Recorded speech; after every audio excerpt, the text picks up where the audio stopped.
Puis ça, c'est tous les entrepreneurs que je parle en Floride, je l'ai constaté moi-même. Les gens ici, même quand tu les connais pas, veulent vraiment t'aider à réussir. Tout le monde, même si tu es jeune, tu es nouveau, Ouais. tu connais pas quelque chose tout de suite, les gens veulent trouver une façon de collaborer. C'est quelque chose que j'avais de la difficulté à avoir au Québec. Il y a énormément d'avantages en termes de température, impôts, les lois qui protègent les propriétaires. Oui. Un locataire qui ne paye pas, qui peut être sorti en 2-3 semaines.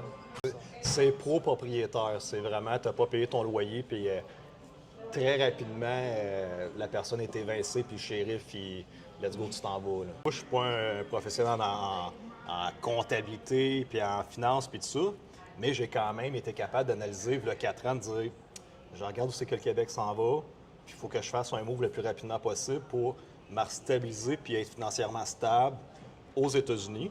J'avais déjà anticipé que le monde allait déménager ici pour la liberté, pour les taxes, pour tout ce qui se passe sur la planète. Moi, j'ai l'impression d'ici les 10 prochaines années, je pense que 50% des entrepreneurs du Québec qui ont du succès vont quitter. Oui, bien, définitivement, parce que il y a l'ambiance woke qui commence à être difficile pour le Québec. Trop de taxes, trop d'impôts, puis ils font plus rentrer d'argent dans le pays. Ils sont égorgés, les gens, ils sont plus capables. Là. Ça fait du bien de ne pas être entouré de monde woke, de gens qui veulent, comme tu le vois, qui veulent réussir, puis tu le vois qui ont une belle mentalité, puis il fait beau au soleil, tu sais. Fait c'est sûr que le Québec, on se le cachera pas, que 6-7 mois par année, avec des grosses tempêtes de neige, moins 40, tu sais, tu m'aurais dit, hey Max, fais 30 minutes de char, viens me voir à Montréal pour une entrevue.